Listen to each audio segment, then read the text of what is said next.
Okay, it's 9 o'clock our time, so let's go ahead and get started. I want to welcome everyone today. My name is Corinne Tucker. I'm the Marketing Director for BEL, and this is our second webinar in our three-part series on sleep. We really are excited about the presentation today. We've had a lot of interest in it. I'm also going to be the moderator today for the webinar, and I'm going to ask that if you have any questions, that you type them into the chat, into the Zoom chat at your right.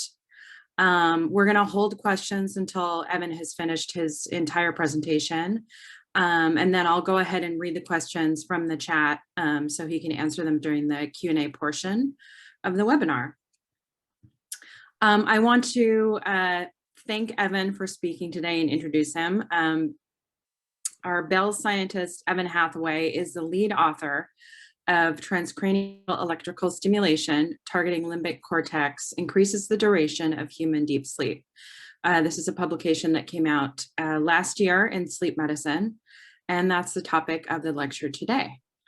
So thanks very much to Evan, and go ahead and take it away. Okay, thanks, Corinne. Yeah, so before we jump into the talk, just wanted to share a little bit about my background here with BEL. So I came up through the University of Oregon Psychology Department, graduated from there in 2018. And while I was there, I got to work as a research assistant in the transdiagnostic aspects of psychopathology lab. We did a lot of HD EEG studies, and I got to do staff those and do data analysis. And then started here at BEL in 2018 as a senior RA, then data analyst, and now scientific software engineer. And I've gotten to work on a lot of our research projects, specifically relating to sleep. So I'd like to put this talk into context by starting off by mentioning this relation between sleep and Alzheimer's disease. So as of 2021, over 55 million people worldwide live with Alzheimer's disease, or with dementia, of which Alzheimer's disease is the most common form.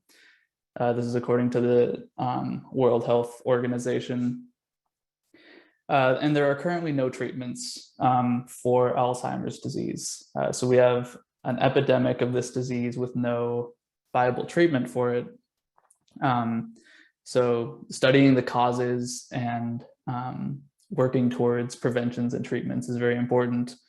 We also know that there is seemingly a correlation between sleep disorders and dementia. So greater than 60% of patients with mild cognitive impairment and dementia have at least one sleep disorder. And a likely candidate for the link between impaired sleep and Alzheimer's disease are what we call neurotoxins that build up in the brain volume. So one of these specifically is called amyloid beta protein. And these are actually a biomarker of Alzheimer's disease, which means that we observe them in high quantities in the brains of people diagnosed with Alzheimer's disease. So we've used them to basically diagnose that disease. And so these neurotoxins are constantly being cycled out of the brain volume by the cerebrospinal fluid. So they're being cleared out, and we know that this clearance happens twice as fast during non-REM sleep than during wake. So it seems like sleep is important for this clearance of neurotoxins. And recent evidence has shown that specifically slow wave sleep is required for the clearance of these neurotoxins. And throughout this talk, remember that slow wave sleep, N3 sleep, and deep sleep are all referring to the same state of sleep. So just to show you a picture of what this looks like in the EEG, we can see in these top two channels, these are frontal channels, that we have these large, high amplitude, low frequency oscillations that we call slow waves. And these are about 0.5 to 2 hertz. And we really don't see EEG that looks like this outside of N3 sleep. So it's really unique to that state. We also know that the amount of N3 sleep you get on a given night decreases with age naturally. So children 10 and under get lots and lots of N3 sleep, up to 200 or even 300 minutes per night. That quickly declines throughout the teenage years and into the 20s, and then steadily declines throughout the rest of adulthood to where you're getting very little N3 sleep, maybe only about 30 minutes a night. So from this information, we can piece together a theory of how sleep impairment impacts the risk for Alzheimer's disease. So as slow wave sleep declines with age, toxic levels of amyloid beta are accumulating in the brain volume. And this over time increases the risk for Alzheimer's disease. Put another way, if we found a way to enhance slow wave sleep, we could mitigate the risk for Alzheimer's disease by increasing the clearance of amyloid beta. So one method of doing this that has surfaced in the last 20 years or so is called transcranial electrical stimulation. So because brain activity is made up of tiny electrical currents, we can artificially modulate these electrical currents by injecting tiny electrical currents from outside the brain to modulate the activity that's already going on. This has been used for a variety of applications, but some studies in the last 20 years have looked at this as a potential treatment for increasing N3, increasing slow wave activity during sleep. So the way this works is we use, they've used slow TES currents to synchronize the slow oscillations of N3. And this has been shown to increase slow wave activity. So we wanted to replicate these findings in our own lab. And we liked the protocol of this Marshall et al. 2006 study. They found it to be effective. So we adapted this for use in our own lab. So sleep tends to occur in cycles that are pretty predictable. So it'll typically go from you're awake, then N1 sleep, that's non-REM 1, non-REM 2, non-REM 3, and then REM sleep. And N1, N2, and N3 is like your sleep is getting deeper, is typically how it's talked about. So N3 is typically going to follow N2. And what that looks like in the EEG is just more and more slow waves taking over the signal. So because we are trying to synchronize the slow waves that are naturally occurring with the TES, we start the protocol during N2 so that we can increase the amount of slow waves and essentially push the the patient into N3 faster than they would have transitioned naturally. So in the Marshall et al. Study, they started the TES after 4 minutes of stable N2 or the first sighting of N3 based on manual inspection by researchers. And you can see here in the diagram, the stimulation marked in red starts after they're in stable N2 sleep. The protocol itself was 5 TES blocks of 5 minutes each, punctuated by 1 minute rest periods.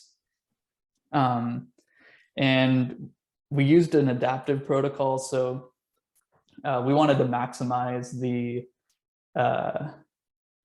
amount of time that they were actually asleep, that they were getting stimulated. So if they woke up during the TES treatment, then we paused the TES and administered the remaining TES after the next 4 minutes of stable N2 or start of N3.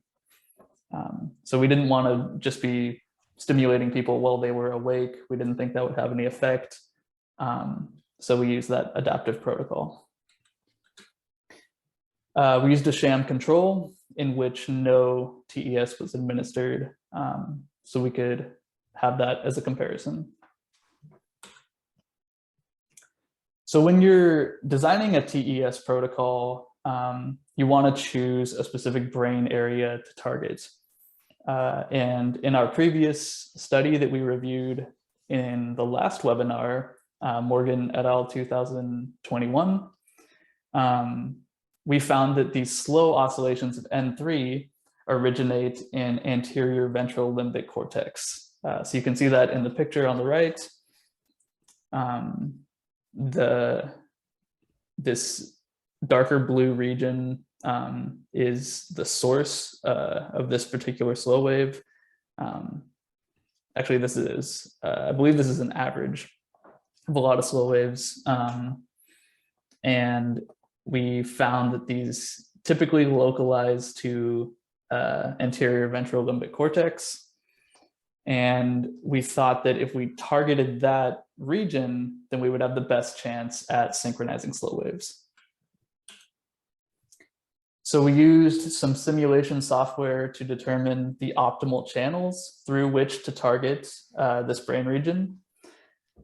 And so in this picture, we have the channels in red are showing the source of the TES, and the channels in blue are showing, we call them sinks, or they're the return channels that are receiving the current.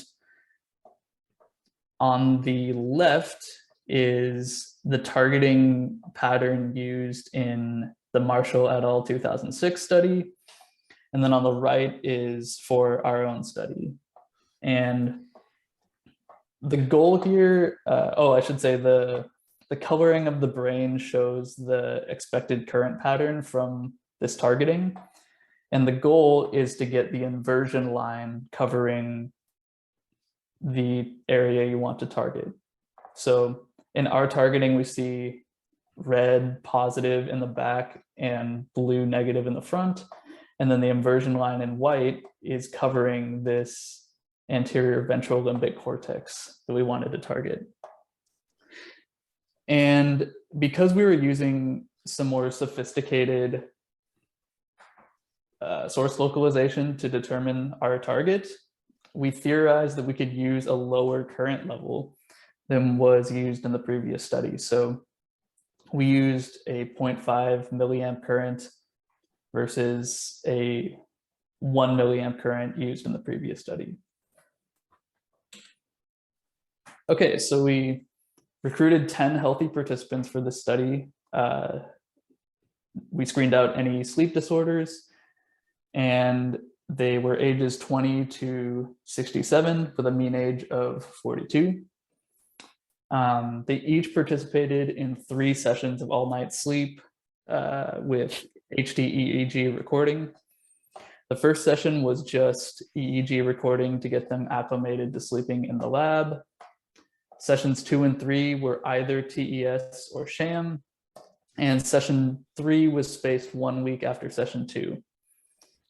So each participant was their own control. Each got a TES and a sham session.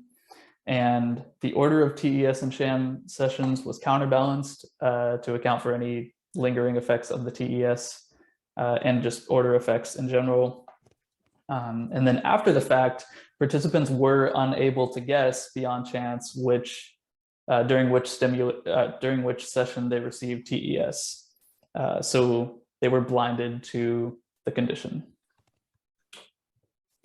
Here's a picture of our lab setup. So the participants wore this HD EEG net all night while they slept in the lab, and the net both recorded the EEG and provided the TES. Okay, so the main research questions that we wanted to answer in this study, first, did the treatment push participants into N3 sleep? Sure. So remember, we started the stimulation during N2, and then we wanted to see, did they transition to N3 faster because of the treatment? And then, did the treatment cause an overall increase in N3 throughout the sleep duration? Is our second question. So in order to determine how long these participants were spending in N3, we had to do some sleep scoring. And fortunately for this study, we didn't have to do any manual sleep scoring because we had this convolutional neural network to classify each 30-second epoch into a sleep stage. So this would be wake, N1, N2, N3, or REM. And this machine learning model was developed by one of our scientists here at BEL named Justus Schwabedal. And he trained the model on 511 all-night sleep EEGs that had already been scored by humans. And then after training, the model was tested on 109 EEGs not seen during training. And it performed well. So we see the agreement metrics here. So you can see the straight accuracy score is 84%, which is pretty good. And this is within the range of typical agreement between human scorers when they're scoring sleep EEG. And then another measure we took to make these comparisons between the treatment condition and the sham condition valid was to go in the sham sessions. We marked sessions or sections where the TES would have been delivered had it been a treatment session. Because remember, in the sham session, there was just no TES, but we wanted to figure out where the TES would have happened so that we can make accurate comparisons. And then also note that the TES, while it's being administered, obscures the EEG signal. So we didn't have visibility on what was happening exactly during the TES. So these time windows during stimulation and equivalent time windows in sham sessions were excluded from the analysis. Okay, so let's answer these questions that we put out. So, did the treatment push participants into N3 sleep? One way of looking at this is to look at the time intervals directly following the stimulation to see what stage of sleep the participants were in. So this table, we're showing time in seconds spent in each sleep stage during the 1-minute TES rest blocks. So remember, there were rest blocks following each 5-minute block of stimulation, and then the 5 minutes following the final stimulation block. So this is just essentially looking at the EEG following the stimulation. We see that participants generally were in N2 or N3 during these time windows. That was expected because we started the stimulation while they were in N2 and would expect them to either stay in N2 or go into N3. And we also see a trend in the data such that during the stim or treatment condition, they spent more time in N3 during these time windows than during the sham condition in equivalent time windows. However, this trend was not significant. So we had one pretty significant outlier highlighted in red here that broke that trend. And we would probably need more participants to see a significant, get a significant difference here, because we're looking at a pretty small chunk of time. But we did see this trend. So another way to ask this question of did we push participants into N3 sleep is to look at the amount of slow wave activity, because remember, slow waves are the defining feature of N3 and they're what we're trying to enhance. So one way to measure slow wave activity is to look at the power spectral density in the slow wave frequency band, which here we defined it as 0.5 to 1 hertz. So this is just a measure of the power in this particular frequency. So that translates to, if there's more slow waves, there's more activity in that frequency, there's going to be a higher power in that frequency band. And then we compared the slow wave band power from before TES to after TES. And we would expect to see an increase in slow wave band power from before to after TES. So in this table on the right here, we are showing the percent change in slow wave band power spectral density from before to after TES. So for example, if you see 500%, that means there was a 5-fold increase in the slow wave band power from before to after TES. And then we separated this out by all these different brain regions. And we're comparing stim or treatment condition to sham. And in the far right column, we show the p-value for that comparison for each of these different brain regions. And we see that in left temporoparietal and left occipital regions, there was a significantly greater increase in slow wave band power for treatment than for sham. And notice that both of these brain regions are on the left hemisphere. We found that interesting, so we looked at it further. And we compared the slow wave band power, change in slow wave band power between left and right separately for treatment and sham. And we found that for the treatment condition, there was a greater increase in slow wave band power on the left. So on average, 627%, then on the right, on average, 538%. And we can see that here in these plots. So here we're showing, again, the percent change in power spectral density for all these frequencies. But the frequency band that we care about is highlighted in blue here. And we can see for both stim and sham, there is a spike in this frequency band, but for the stim or treatment condition, it's much higher, more exaggerated on the left than on the right. But for sham, there's not much difference between left and right.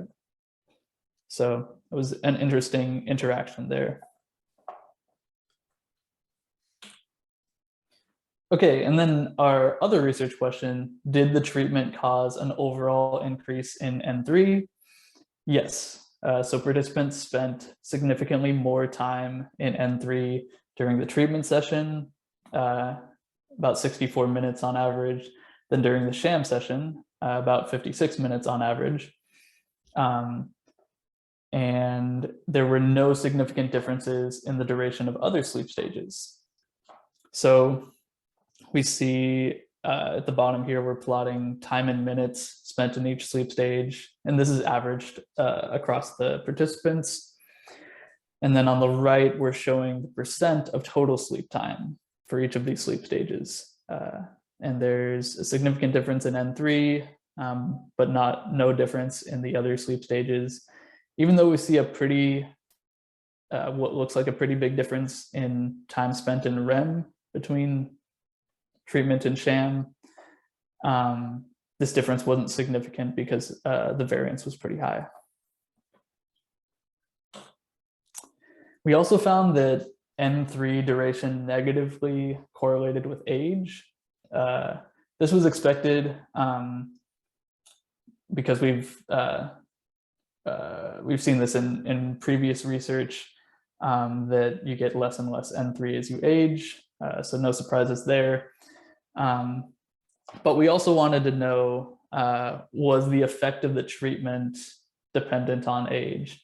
And we found that it was not. So the difference in N3 duration between treatment and sham didn't correlate with age, meaning that this treatment is effective for all the ages that were in our sample. So to summarize, our first research question, did the treatment push participants into N3 sleep? We saw that there was more N3 in time windows following the TES compared to sham, though this was a non-significant trend. We also found that TES increased slow wave band power in the left hemisphere. And then secondly, did the treatment cause an overall increase in N3 throughout the sleep duration? Yes, we saw on average the TES caused a 13% increase in total time spent in N3. So we covered a lot of ground with this study. We found that the treatment was successful in increasing N3 duration, but there's still a lot of outstanding questions about the link between sleep and this neurotoxin clearance and Alzheimer's disease. So even though we found that the treatment increased N3 duration, we didn't have visibility on what was happening to the amyloid beta clearance. We can conjecture that because there was greater N3 because of the treatment, there would be more amyloid beta clearance. But to be sure about this, we would need a measure of amyloid beta clearance during the treatment. So that would be something that would be important to look into. Another thing that would be good to know is what is the lasting effect of this treatment? Does it only increase N3 on the night that the participant is being stimulated, or will it increase N3 in future nights of sleep? And if this treatment is going to be used as a therapy to increase the amount of slow wave sleep people are getting over the lifetime, would it need to be administered every night or once a week? What would the required dose of TES be to make a lasting effect? And then finally, what is the role of slow wave sleep in memory consolidation, and how does this relate to Alzheimer's disease?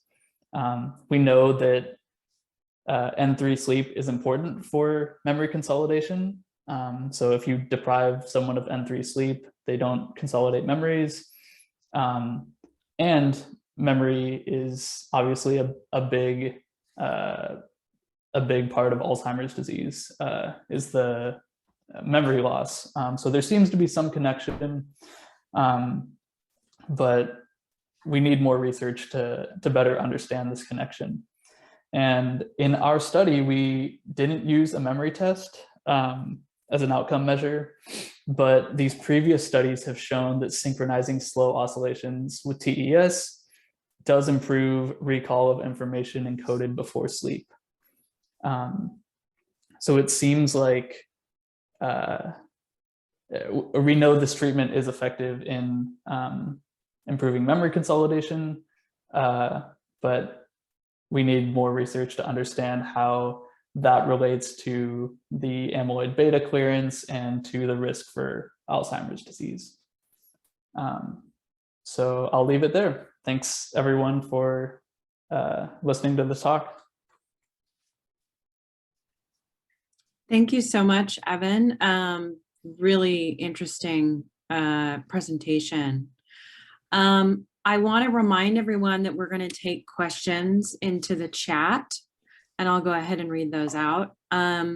We've had some previous questions that have come up in a previous presentation that we've done with this study, and I want to ask one of those questions that we've had. So if TES caused a 13% increase in N3, can you speak to which other stage showed a decreased time and whether this might be important to this question on Alzheimer's disease? Yeah, great question. Because if we only have a certain amount of time that we're asleep throughout the night, you would think that if we're increasing the duration of one stage, then some other stage would have to decrease for to allow for that. Now, from this research, we didn't find a significant decrease in any of the stages of sleep due to the TES. We can see, so here we're plotting on average the time spent in each sleep stage in minutes on the left and percent of total sleep time on the right. So we can see that, on average, there was more time spent in wake N1 and N2 on the sham session than during the stimulation, but none of these were significant. And then more time spent in REM on the treatment session than during the sham.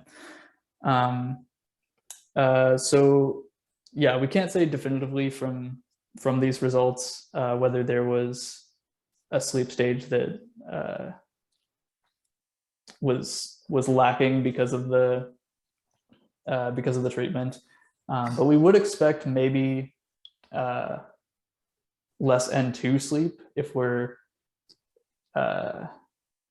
increasing the speed that you're transitioning from N2 to N3 because of the treatment. But yeah, I'd say we didn't see like a sharp decline in any of the other sleep stages. Okay, great. And here's a question from the chat. Allison Water says, thanks, Evan, for a very informative talk and exciting research direction. What was the rationale for targeting temporal and orbital frontal cortex with TES?